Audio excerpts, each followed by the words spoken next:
Hey everyone, Nathaniel from Mapline here. Today we're going to jump into the updates for March. Let's get it. First up, territory bubbles.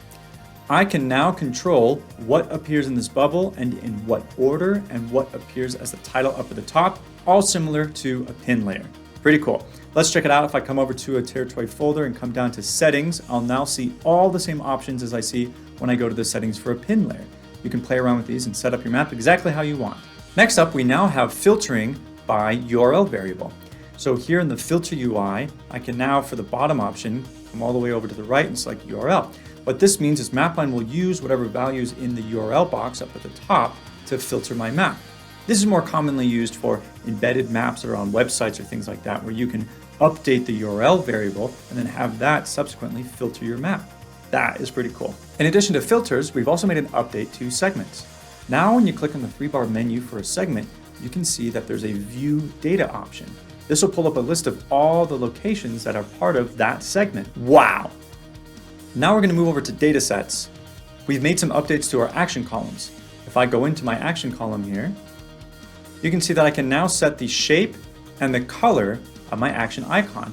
In addition to changing the way that it looks, I can choose to have a tooltip appear, and I can choose what appears in that tooltip. So that when someone hovers over the action icon, it'll tell them what that action will do if they click on it. Pretty sweet.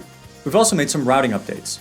In the routing wizard, while I can always add route information to my data set as new columns, I can now add columns from my vehicle data sets. So I can bring in the name of the vehicle or the capacity of the vehicle that's being used to deliver that location. We've also added another constraint for routing. In my list of routing options, I now have a max drive time option. This is going to limit how long a route can be from just a driving perspective. Love it! More on routing and navigation. When you click on a pin on a map, you'll now see two new options in the bottom right corner. These will allow you to navigate or get directions to that location. That's what we call best in class. And finally, we've made an update to forms. In the form options for a given question, if I'm pulling in dynamic options, so here a list of all my job sites, I can choose the order that those job sites appear in.